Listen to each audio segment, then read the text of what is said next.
Bonjour et bienvenue en Transparence, le magazine de la rédaction qui parle de l'actualité et qui donne la parole à ceux qui font l'actualité. Notre invitée ce midi, c'est Sonia Backes, la nouvelle présidente de l'Assemblée de la Province Sud. Bonjour. Bonjour. Merci d'avoir accepté notre invitation alors que vous avez été élue le 17 mai à la présidence de la province. Ça fait déjà 4 semaines. Comment s'est déroulée votre installation ?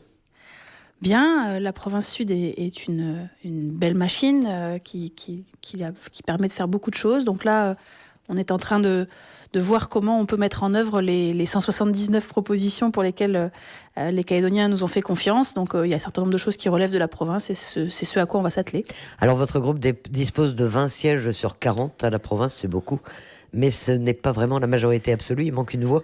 Est-ce que ça rend les choses plus difficiles ou est-ce qu'une majorité comme celle-là, c'est incontestable et ça peut mettre en œuvre son programme ?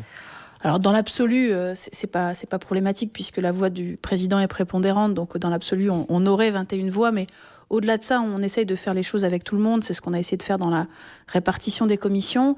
On a également passé un accord avec l'éveil océanien qui va permettre à Milatou Koumouli d'être 3e vice-président de la province Sud quand le gouvernement sera installé, ce qui fait que cette majorité finalement elle est aujourd'hui plus large que celle de l'avenir en confiance. Et puis on va essayer de travailler avec tous les groupes politiques pour que les choses avancent au mieux. Alors justement, c'est l'un des reproches qui vous avait été fait immédiatement après l'installation de la province. Avec le recul, est-ce que vous regrettez de ne pas avoir fait plus tôt l'ouverture à d'autres groupes politiques puisque vos 3 vice-présidents étaient tous les 3 de l'avenir en confiance ?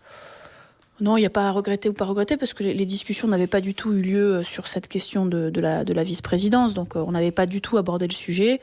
Là, on est dans un accord global. C'est vrai que on a appris à travailler avec l'éveil océanien pendant ces 4 semaines. On a beaucoup discuté avec eux et on s'est rendu compte qu'on partageait beaucoup de choses en termes de vision économique et sociale. Et donc, je pense qu'il a fallu ce temps-là pour qu'on arrive à se mettre d'accord sur un équilibre global qui concernait l'ensemble des institutions. Et ce qui était intéressant dans ces discussions, c'est qu'on a finalement assez peu parlé de postes. Mais beaucoup parlé des enjeux de cette mandature et du changement de logiciel que les Calédoniens attendent. Mais alors tout de même, certains ont dit que c'est parce qu'il n'y avait pas eu d'accord et parce que l'éveil océanien notamment n'avait pas eu de poste particulier qu'il y avait eu ce vote au Congrès où ils ont porté Roch-Wamitan à la présidence et l'ensemble, donné une majorité aux indépendantistes au Congrès. C'était lié ou non ? Vous en avez parlé avec eux moi, je ne vais pas m'exprimer à la place de l'éveil océanien. Ils se sont exprimés à plusieurs reprises. Je crois qu'ils ont dit à plusieurs reprises que les Calédoniens avaient souhaité le changement et que Calédonie Ensemble, ce n'était pas le changement. Et donc, je crois que c'est la raison quand même principale pour laquelle ils ont refusé de soutenir le candidat de Calédonie Ensemble. Alors, vous dites que vous avez discuté avec eux, qu'il y a un accord à la province, en tout cas, puisqu'ils vont avoir un poste de 3e vice-président. De quoi est-ce que vous avez discuté ? Quel est l'accord qu'il y a entre vous ? Parce que vous le savez, il y a depuis quelques jours un procès en ultra-libéralisme économique qui vous est fait. On vous reproche notamment d'avoir repris les fameuses propositions, 10 propositions intitulées New Deal, présentées par l'éveil océanien. Alors vous en êtes où ? C'est votre programme que vous mettez en œuvre ou c'est celui de l'éveil océanien ? Alors en fait, c'est ni l'un ni l'autre ou les deux, c'est-à-dire qu'en fait, nous, on a fait campagne et on a fait 33 000 voix sur la base d'un programme qui est effectivement un programme qui redonne de l'espace aux entreprises pour relancer la machine économique. On a parlé de choc de confiance. L'éveil océanien a proposé 10 mesures dont un certain nombre se retrouvent dans le programme qu'on a présenté. C'est le cas sur la question de la TGC, de la simplification nécessaire de la TGC. C'est le cas également sur la question de l'augmentation du SMG, pour laquelle nous avons proposé un contrat social et ils ont repris effectivement cette nécessité de hausse du pouvoir d'achat par la hausse des salaires. C'est le cas également des protections de marché, pour lesquelles ils souhaitent qu'on revienne. C'est le cas sur un certain nombre de monopoles publics qui doivent être revus. Donc, en fait, on a repris ni 100% du programme de l'avenir en confiance, ni 100% du New Deal de l'éveil océanien. On a mis en place un certain nombre d'engagements que nous mettrons en place à la province, au Congrès et au gouvernement. Les monopoles, ça fait parler quand même parce que ça fait un peu peur aux gens qui se disent il y a des monopoles qui sont vitaux presque pour la Calédonie. On pense à l'OCEF, on pense à l'OPT. Jusqu'où est-ce que vous pensez aller ? Est-ce que c'est déjà arrêté ou est-ce que c'est encore des mesures qui sont en cours de discussion ? En fait, la question, c'est pas toujours de savoir s'il faut casser les monopoles. Je crois qu'il faut pas forcément caricaturer les choses comme ça. Pour ce qui concerne l'OPT, par exemple, il y a eu une interview du directeur général de l'OPT qui dit qu'il faut changer de modèle. là aussi, on a en matière de numérique, on a des évolutions qui se passent à l'échelle du monde et qu'il faut qu'on suive. Donc la question, elle n'est pas d'ouvrir pour ouvrir. La question, elle est de changer de modèle pour permettre finalement à l'OPT de proposer aux consommateurs calédoniens des offres qui lui permettent de surfer plus rapidement, moins cher, d'avoir accès à la téléphonie mieux, moins cher, enfin, de faire évoluer les choses. Donc la question, elle n'est pas simplement de casser les monopoles pour casser les monopoles. Et pas d'ultralibéralisme, donc c'est un terme qui vous semble excessif, ou vous revendiquez en tout cas une volonté de politique économique plutôt de type libéral? Très clairement, on est... C'était le fond de votre campagne. C'est quand même le fond de notre campagne. Et encore une fois, les Calédoniens ont voté pour ça. C'est-à-dire que on voit bien le résultat de cette élection, c'est un vote pour le changement de politique. Et ce qui a marqué la politique de Philippe Germain et de Calédonia Ensemble ces dernières années, c'était une politique de contrainte, de mainmise du politique sur l'économie, avec le résultat qu'on connaît, puisque la situation économique n'a jamais été aussi mauvaise que ce qu'on a aujourd'hui. On commence à avoir un peu les chiffres des recettes fiscales de la Nouvelle-Calédonie qui sont pas bonnes du tout, parce qu'évidemment, comme les entreprises gagnent plus d'argent, eh bien, elles embauchent plus, elles payent plus d'impôts, et quand les gens n'ont plus de salaire, ils payent pas d'impôts non plus. Donc forcément, c'est un cercle vicieux. Donc notre vision des choses, c'est de dire que il faut redonner un peu de souffle aux entreprises, redonner un peu de liberté aux entreprises pour que la machine économique reprenne. Et donc, on va se donner les moyens. Et c'est vraiment dans cette philosophie-là qu'on a donné les grandes lignes à la province dans les directions. C'est un peu de changer de regard, quoi. On n'est pas là pour tout le temps... Le politique n'est pas là pour casser les pieds des gens en permanence, pour essayer d'aller chercher des poux dans la tête des entreprises en permanence. Au contraire, l'idée, c'est que les pouvoirs publics sont là pour accompagner les Calédoniens, pour leur donner les outils qui vont leur permettre de mettre en œuvre leurs idées, de redonner de l'espoir, d'investir, d'embaucher, enfin, de redonner un peu de dynamique à la Nouvelle-Calédonie. Aujourd'hui, tout le monde a peur, tout le monde a peur d'avoir un contrôle de ceci, de cela, c'est insupportable. Mais est-ce que vous pouvez le faire déjà, ce choc de confiance, est-ce que vous pouvez le faire au niveau de la province, ou est-ce qu'il faut attendre la mise en place des institutions et notamment, bien sûr, la mise en place du gouvernement? Est-ce que déjà, à votre niveau, vous pouvez lancer un certain nombre de pistes ou de signaux? Évidemment qu'on peut faire des choses à la province, mais c'est pas l'idée. L'idée, c'est quand même qu'on ait une politique globale. Ce que les Calédoniens attendent, c'est que à tous les niveaux, au niveau du gouvernement, parce que la compétence en matière de fiscalité, la compétence sur un certain nombre de réglementations économiques se trouve au gouvernement, que les choses se mettent en place de manière globale. Donc, évidemment, il faut que le gouvernement soit mis en place le plus rapidement possible pour que ce changement de logiciel et ce choc de confiance puisse se mettre en place dans toutes les collectivités. Mais je sens, vous voyez les choses comment pour le gouvernement? Bon, c'est tout neuf, ça date d'hier, le gouvernement est élu. Il n'a pas pu élire son président. Ça vous a pas surpris? Vous saviez qu'il y aurait ce blocage dès le début de la mise en œuvre? On a bien évidemment pris connaissance des communiqués des uns et des autres, donc on n'était pas surpris du résultat, mais enfin c'est quand même... moi je trouve que de la part de Calédonia Ensemble en particulier, c'est grave le choix qui a été fait. Je rappelle que quelques jours après l'élection, et la veille notamment de l'élection au Congrès, ils ont indiqué que si nous votions pour leur candidat au Congrès, ils voteraient pour le nôtre au gouvernement. Ils ont visiblement changé d'avis puisque nous avons bien voté pour Magali Manuel-Alalo au Congrès et qu'ils n'ont pas voté hier pour Thierry Santa. Donc je ne sais pas ce qui a fait changer leur fusil d'épaule, mais enfin bon... on peut pas, on n'est pas en milieu de mandature où on se pose des questions de savoir qui est légitime ou qui n'est pas légitime. Aujourd'hui, les choses sont claires. Les Calédoniens ont voulu le changement. Calédonia Ensemble a vu son nombre de voix divisé par 2 en une mandature. C'est jamais arrivé dans l'histoire de la Nouvelle-Calédonie. Les Calédoniens ont fait confiance à l'avenir en confiance. Si on ajoute à ça les voix de l'éveil océanien, on voit bien qu'il y a une vraie volonté de changement. Et donc, je pense que Calédonia Ensemble aurait dû comprendre le message qui a été passé par les électeurs et donner le mandat à Thierry Santa pour mettre en œuvre la politique pour laquelle ils ont été élus. Ils l'ont pas fait, donc nous on a fait un appel à tous. On a fait un appel au FLNKS, à l'éveil océanien et à Calédonia Ensemble pour mettre en place un gouvernement de consensus. On a des discussions avec les uns et les autres. Je crois que la Calédonie va quand même... tout le monde est conscient du fait que la Calédonie va très mal. Les comptes du RUAM sont dans le rouge, des différentes collectivités sont dans le rouge. On n'a pas vraiment le temps de tergiverser. Donc je pense que les uns et les autres, en responsabilité... sauront trouver les équilibres pour que le gouvernement puisse se mettre en place. Vous ne croyez pas à une période de blocage comme on a pu en connaître qui ont duré 3 ou 4 mois par le passé? Vous croyez qu'une solution va être trouvée relativement rapidement? Écoutez, nous, en tout cas, on va faire tout ce qui est possible pour que les choses se débloquent le plus rapidement possible. Thierry Santa, qui est le candidat de l'Avenir en confiance et de l'éveil océanien au gouvernement, fait les démarches pour que, je crois que Gilbert Thuyenot a parlé de retour de coutume, pour que les choses puissent se faire de manière consensuelle et collégiale et qu'on arrive à faire tourner la machine gouvernementale pour relancer la machine économique de la Nouvelle-Calédonie. Bon, mais quelle place trouver à Calédonie Ensemble? Est-ce que, alors ils se plaignent, vous les entendez depuis quelques jours, ils se plaignent d'être exclus de tout, de n'avoir aucune responsabilité institutionnelle, qu'on méprise leurs électeurs, etc. C'est un choix délibéré ou il y a une possibilité de les associer aussi ou, quelles sont vos relations? Est-ce que vous discutez?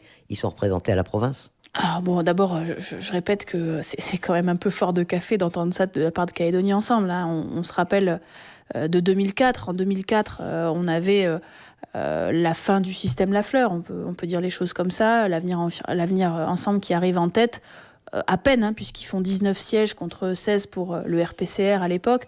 Et malgré ce peu de différence, et parce qu'ils avaient gagné, ils ont tout pris. La province, le gouvernement, le Congrès, ils ont absolument tout pris. Ils parlent souvent, eux, de 2009 et de 2014. Je rappelle qu'en 2014, ils ont certes partagé les responsabilités, puisqu'ils ont donné la présidence du gouvernement à Cynthia Lijard pour 6 mois. C'est-à-dire qu'ils ont fait semblant. Ils ont simplement fait semblant pour 6 mois de partager les responsabilités. Et très vite, ils ont tout repris, puisque je rappelle qu'on a terminé cette mandature avec la province, le gouvernement et le Congrès qui étaient à Calédonie Ensemble. Donc il n'y a pas d'ambiguïté sur le fait qu'eux n'ont pas partagé les responsabilités. Une fois que j'ai dit ça, l'idée c'est de ne pas rester dans cette situation-là. On leur a fait un courrier où très clairement on les a appelés à travailler avec nous à la constitution de ce gouvernement, à mettre en place les réformes qui sont nécessaires. Ils n'en parlent pas, ils ne parlent que de l'appel qu'on a lancé au FLNKS et à l'éveil océanien. Donc je répète qu'on les a appelés à travailler ensemble. Ils ne sont pas exclus de tout, on a partagé les responsabilités au sein des commissions, au sein des établissements publics à la province. On a voté encore une fois pour leurs candidats au Congrès de la Nouvelle-Calédonie et on est prêt à discuter avec eux de savoir quel secteur ils veulent avoir. Mais juste un mot sur le choix de Calédonie Ensemble de mettre Philippe Germain au gouvernement. Mettre Philippe Germain au gouvernement, je ne sais pas ce que Calédonie Ensemble veut faire passer comme message, mais encore une fois, les électeurs ont sanctionné ça. Ils ont sanctionné cette politique-là, celle de Philippe Germain. Je considère que c'est un peu osé de remettre Philippe Germain alors que clairement il avait annoncé qu'il partait parce qu'il avait un vrai problème dans le résultat des réformes qu'il a menées. Remettre Philippe Germain, c'est quand même un vrai échec de Calédonie Ensemble. Mais il n'y a peut-être pas d'autre choix. J'ose espérer que quand on a fait 13 000 électeurs, puisqu'il se targue de ça en province sud, on a d'autres choix que de remettre quelqu'un qui s'est engagé à partir. Il demande également une remise à plat institutionnelle et on sait qu'ils auraient aimé ou qu'ils vous demandent en tout cas une vice-présidence à la province. C'est envisageable ou c'est inenvisageable ? Alors d'abord, je suis étonnée parce que c'est vrai que toutes les discussions qui ont lieu avec Calédonie Ensemble sont des discussions sur des postes. Alors on avait perdu l'habitude. La question, c'est de savoir quelle politique on veut mener. La province sud n'est pas un exécutif collégial, contrairement au gouvernement. C'est un exécutif dans lequel on met en œuvre une politique majoritaire. Et donc, il n'est pas question de mettre au sein de l'exécutif de la province quelqu'un qui s'est affiché très clairement, et c'est encore le cas dans les médias hier, dans l'opposition à notre politique, en considérant que ce qu'on défendait était une politique catastrophique. Donc on ne peut pas mettre quelqu'un dans l'exécutif de la province qui est en tel désaccord avec ce qu'on propose. Toutes les fois où l'exécutif de la province a été partagé à d'autres sensibilités, c'est parce qu'il y avait un contrat de gouvernance, un pacte qui se mettait d'accord sur une politique, en particulier sur une politique économique et sociale pour ce qui concerne la province. Et là, Philippe Michel a dit très clairement, il n'y a aucun point d'accord. Donc c'est très bizarre de leur part de dire on est d'accord avec rien, on est dans l'opposition et on sera dans l'opposition. Moi je respecte, j'ai été dans l'opposition pendant plusieurs années. C'est une place respectable où on peut se faire entendre. Mais quand on est dans l'opposition, on n'exige pas des postes. C'est-à-dire que quand on est dans l'opposition, on assume d'être dans l'opposition et on ne demande pas d'être dans l'exécutif. Donc je trouve un peu contradictoire leur positionnement par rapport à la province. Au gouvernement, la situation est différente. Le gouvernement, c'est un gouvernement collégial. Ils ont un membre du gouvernement. Pardon, ce membre a vocation à demander de s'occuper d'un certain nombre de secteurs s'il souhaite avancer et faire avancer la Nouvelle-Calédonie. Et la porte est ouverte pour discuter de ça. Alors dans un autre domaine, parce que c'est pas comme présidente de la province sud que vous l'avez fait, mais le groupe L'Avenir en confiance a mis en œuvre l'un de vos engagements de campagne en demandant officiellement au commissaire de l'organisation au plus vite du 2e référendum. Est-ce que c'était le moment, alors que les institutions sont pas... vous voulez aller vite, mais est-ce que là, c'est pas aller trop vite, les institutions sont pas encore en place? Est-ce que c'était vraiment urgent de le faire? Alors là, on a été très clair pendant la campagne. On a dit que c'est la première chose que nous ferions si nous étions élus et si nous avions les 18 élus du Congrès qui permettaient de le faire. Nous avons 18 élus du Congrès, donc nous l'avons fait. Pourquoi aussi vite? Simplement parce que l'idée, c'est quand même d'essayer de sortir le plus rapidement possible de cette période d'instabilité et d'inquiétude de la part des Calédoniens. Et c'est vrai que on voit bien, compte tenu du résultat du premier référendum, on voit bien que il n'y aura pas de possibilité d'un nouveau statut sans passer par la case deuxième référendum. Je crois et j'ai espoir que après le deuxième référendum, on sera en capacité, si les Calédoniens confirment leur volonté de rester dans la France, de trouver un nouveau statut, de discuter à ce que on trouve une voie qui permette à tous de s'y retrouver. Mais avant le deuxième référendum, c'est pas possible. Donc tout le temps qui est perdu finalement entre le premier et le deuxième référendum, ce temps-là, c'est du temps qui ne sert à rien. Donc plus il est court, mieux c'est. Et je crois que là-dessus, on est sans doute à peu près tous d'accord. Et donc je crois qu'on a intérêt à le faire le plus rapidement possible. Alors après, le plus rapidement possible, tout est relatif. C'est-à-dire qu'on a techniquement la possibilité de le faire soit à partir du mois de décembre 2019 jusqu'au mois de novembre 2020. Donc on a un espace là d'à peu près un an dans lequel on peut placer ce deuxième référendum et ce sera le consensus qui permettra de fixer la date. Mais pour que cette date soit fixée, il fallait déclencher l'opération de demander le deuxième référendum, ce que nous avons fait. Et la réaction de l'État, vous avez déjà une réponse? Vous savez si ça les intéresse? On sait que le Premier ministre avait évoqué la possibilité de réunir les responsables calédoniens après les provinciales. On imagine que ce sera après la mise en place des institutions. Mais est-ce que sur ce point, déjà, vous avez une réponse? Vous connaissez sa position? Oui, alors l'État, une fois que la demande est faite, l'État doit mettre en œuvre. Donc là l'État n'est pas dans une position de donner un avis sur le fond d'organiser ou non un deuxième référendum, mais sur la question du timing. L'État nous a fait part des possibilités en termes de date. Donc on sait qu'il est possible d'organiser un deuxième référendum à partir du mois de décembre 2019, même si ça pose un certain nombre de problématiques techniques. Donc je suppose que la date sera fixée non pas seulement par l'État, mais par l'ensemble des partenaires politiques. Donc je suppose que l'État nous réunira très bientôt pour fixer la date de manière consensuelle. Ce deuxième référendum et le fait que vous le vouliez tout de suite, ça ne risque pas aussi de recrisper les choses avec les indépendantistes? On sait qu'eux aussi veulent ce deuxième référendum, mais ça va relancer une campagne frontale, binaire? Non, parce que dans les discussions qu'on a avec les indépendantistes, on est d'accord sur une chose, c'est qu'effectivement, on va faire campagne les uns et les autres, eux sur le oui, nous sur le non, sans ambiguïté, mais que finalement, ce débat sur l'appartenance à la France, qui est un débat qui est essentiel bien évidemment pour nous, il a quand même gommé tout un tas de problématiques de société que finalement les uns et les autres on n'a pas ou mal traitées. C'est le cas de la question de notre jeunesse, ou d'une partie de notre jeunesse qui se retrouve pas aujourd'hui dans notre société et qui du coup pour certains sont sur le bord du chemin. C'est le cas de la situation économique, c'est le cas de notre système de santé qui doit être réformé. C'est le cas de tout un tas de problématiques de société qu'on a mis sur les uns et les autres qu'on a mis sur le dos de l'autre et en fait qu'on doit et qu'on peut traiter en commun. Et c'est les discussions qu'on a avec les indépendantistes, avec ceux avec qui on a des discussions, c'est de dire oui, on va s'affronter entre guillemets. Et encore, c'est vraiment pas des affrontements de personnes. Quand il s'agit du référendum, on a fait une campagne très digne les uns et les autres sur le dernier référendum où chacun a accepté le résultat, où il n'y a pas eu d'événements ou de heurts particuliers. On la refera sur le deuxième référendum. On défendra, nous, bien évidemment, l'intérêt de rester dans la République française. Ils défendront l'intérêt de l'indépendance. Mais en attendant, au sein des institutions, on peut défendre le fait de changer un peu les choses en termes de société. On a un taux de délinquance qui est important, et en particulier dans le monde kanak, puisqu'on voit bien que malheureusement, une partie significative des personnes qui sont au camp Est sont des kanaks. Il faut qu'on arrive à régler le problème. On a des indépendantistes qui ont toujours dit oui, mais le problème c'est faut se poser la question de pourquoi ils en sont arrivés là. Et nous on disait il faut sanctionner. Je crois que l'équilibre se situe quelque part au milieu, c'est-à-dire qu'effectivement il faut se poser la question de savoir pourquoi ils en sont arrivés là. Et c'est ce qu'on propose avec le travail sur ce qui est le modèle islandais qui a été fait avec le docteur Milkman, qui propose un certain nombre d'études sociologiques pour voir comment on en est arrivé à avoir une telle délinquance, et puis en face de ça, quelles sont les réponses. Et donc, sur ces sujets-là, je suis convaincue qu'on peut, avec les indépendantistes, avancer ensemble au sein du gouvernement, au sein des différentes collectivités, pour régler les problèmes de société, et ça ne nous empêchera pas de faire campagne, eux pour le oui, nous pour le non. Les indépendantistes qui avaient su se réunir pour la campagne électorale, faire une campagne pour le oui absolument unitaire, ça n'avait pas été votre cas. Est-ce que ça peut être rattrapable pour le deuxième référendum? Les électeurs le demandent un peu, d'avoir une vraie campagne unitaire pour le non à l'indépendance.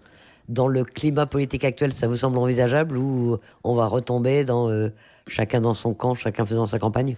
Alors nous, on a toujours été convaincus que c'est en acceptant ces erreurs qu'on progresse. Et sur la question du référendum, on a considéré qu'on avait fait un certain nombre d'erreurs, dont celle d'avoir été désunis.